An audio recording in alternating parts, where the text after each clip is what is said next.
America ఎందరికో ఆశల సౌధం, జీవితంలో స్థిరపడేందుకు చక్కని ప్రదేశం, నాణ్యమైన విద్యా ఉపాధి మార్గాలు విద్యార్థులను ఎంతో ఊరిస్తుంటాయి. అమెరికా గడ్డపై ఒక్కసారి అడుగు పెడితే వెనక్కి తిరిగి చూడాల్సిన అవసరం లేదని కలలు కనేవారే అధికం. అందుకే సుదీర్ఘకాలంగా భారత్ నుంచి అమెరికా బాట పట్టే వారి సంఖ్య గణనీయంగా పెరుగుతోంది. విదేశాల నుంచి అమెరికాకు వెళ్లే విద్యార్థుల్లో దాదాపు 25% పైగా భారతీయులు ఉండటమే అమెరికా మీద మన వారికున్న మక్కువకు నిదర్శనం. ఇందుకు కోట్లలో ఖర్చుకు చేయడానికి సైతం వెనకాడరు తల్లిదండ్రులు. అంతలా ఆకర్షిస్తుంది డాలర్ డ్రీమ్. మరి ఏటా భారత్ నుంచి ఎంతమంది అగ్రరాజ్యానికి వెళ్తున్నారు? అందులో తెలుగువారు ఎంతమంది? వారి కలల సాకారం దిశగా అడుగులు పడుతున్నాయా? అమెరికా విద్యపై ప్రస్తుత పరిస్థితులు ఏం చెబుతున్నాయి?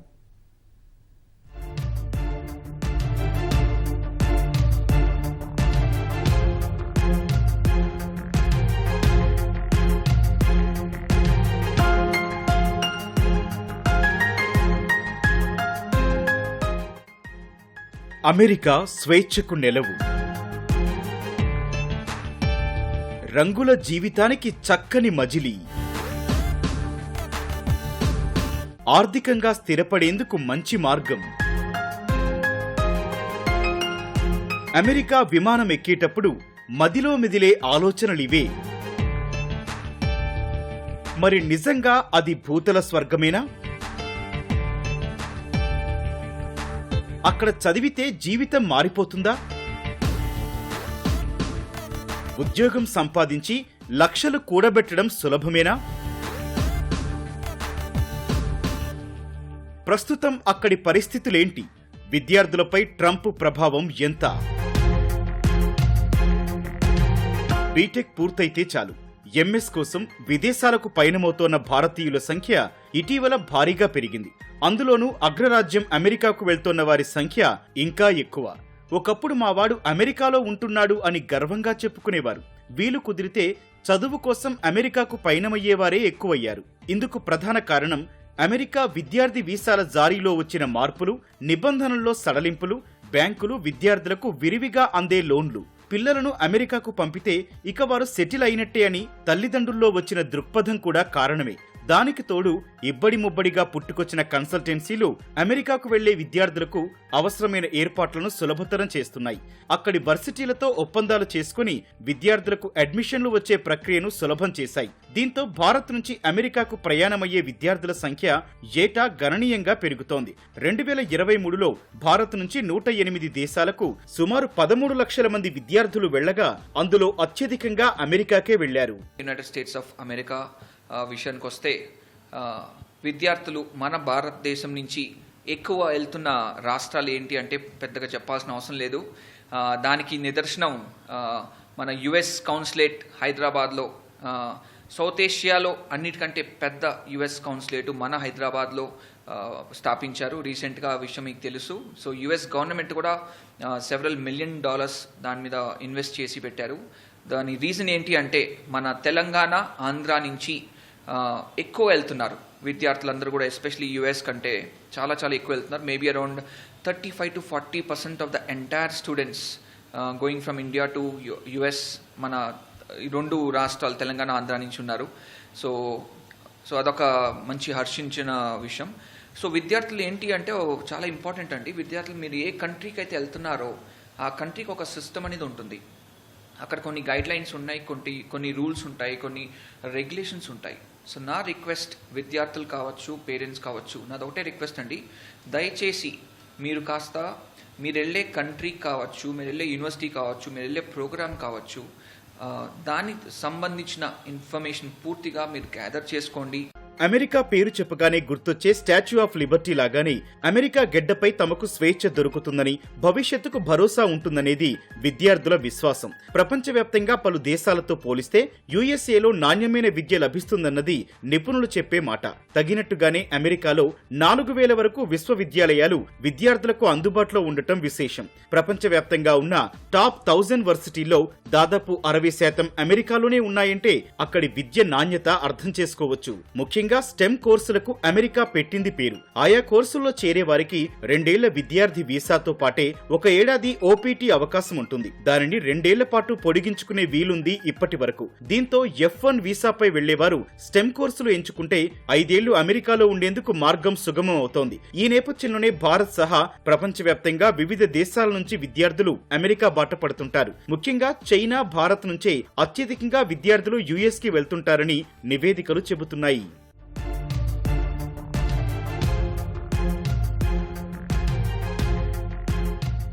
2014 తర్వాత విదేశీ విద్యపై అవగాహన పెరగడం, తల్లిదండ్రుల ఆర్థిక పరిస్థితుల్లో కొంత మార్పు వెరసి అమెరికాకు పిల్లల్ని పంపే వారి సంఖ్య క్రమంగా పెరుగుతోంది. దీంతో అమెరికాకు వెళ్లే భారతీయుల సంఖ్య దశాబ్ద కాలంలో గణనీయంగా పెరిగిందని నివేదికలు చెబుతున్నాయి. 2023-24 సంవత్సరంలో అమెరికా విద్య అభ్యసించేందుకు వెళ్లిన వారిలో భారతీయుల వాటా 29% ఉందని America department of state open doors 2024 నివేదికలో పేర్కొంది. 2023-24లో ఏకంగా 3.31 లక్షల మందికి పైగా భారతీయ విద్యార్థులు అమెరికాకు విద్యార్థి వీసాపై వెళ్లినట్టు పేర్కొంది. అంతకు ముందు ఏడాదితో పోలిస్తే ఇది 23% అధికమని ఓపెన్ డోర్స్ నివేదిక స్పష్టం చేసింది. 2022-23లో 2.68 లక్షల మంది భారత్ నుంచి అమెరికాకు చదువు కోసం వెళ్లగా 2021-22లో 1.99 లక్షల మంది వెళ్లారని నివేదికలో స్పష్టం చేసింది. 2023లో ప్రధాన ఇంటెక్ సీజనల్ అమెరికా అత్యధిక వీసాలు భారత్కే జారీ చేసినట్టు పేర్కొంది. 2023-24 విద్యా సంవత్సరంలో అమెరికా ఆర్థిక వ్యవస్థకు 4.22 లక్షల కోట్ల రూపాయలు విదేశీ విద్యార్థుల ద్వారా సమకూరగా అందులో భారతీయుల వాటా 20% ఉంది.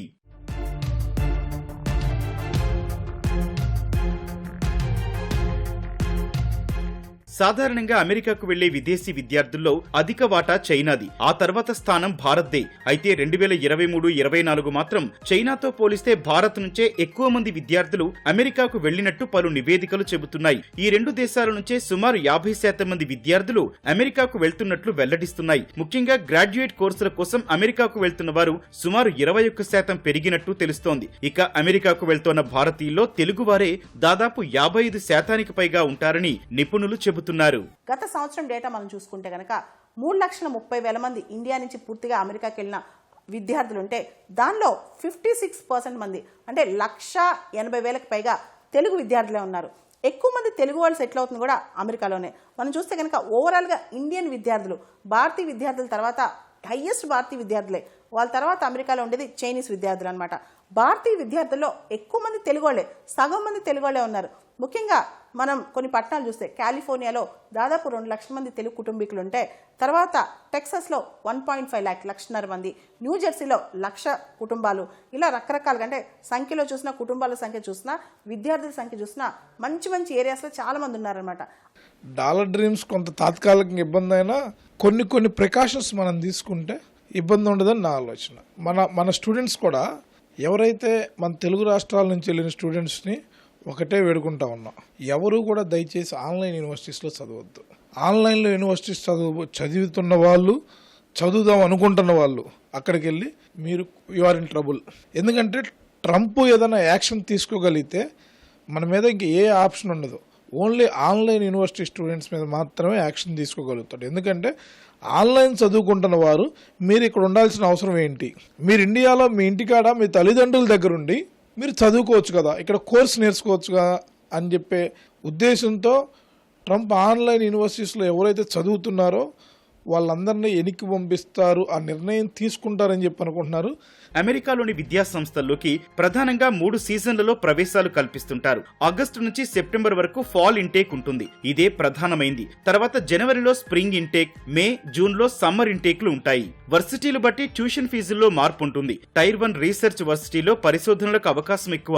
ఇక్కడ అసిస్టెంట్షిప్స్ లభించే అవకాశాలు ఎక్కువ.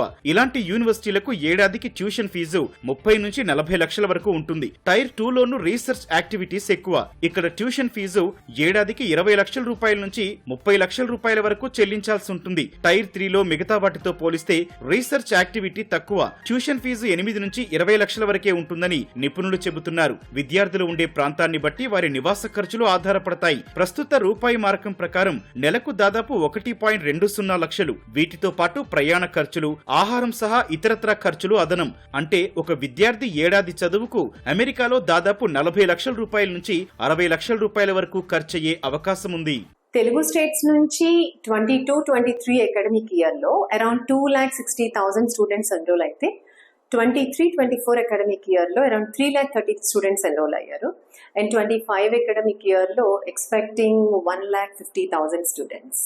సో అమెరికాలో చదువుకోవాలి అంటే ట్యూషన్ ఫీ అయితే depends on the university and course 18 lakhs నుంచి ఒక 35 lakhs వరకు అవుతుంది. లివింగ్ ఎక్స్పెన్సెస్ చూస్తే again depends on the region where they stay. ఒక 15 lakhs నుంచి 25 lakhs వరకు ఖర్చు అవుతుంది. అండ్ అదర్ ఎక్స్పెన్సెస్ ఒక 5 lakhs.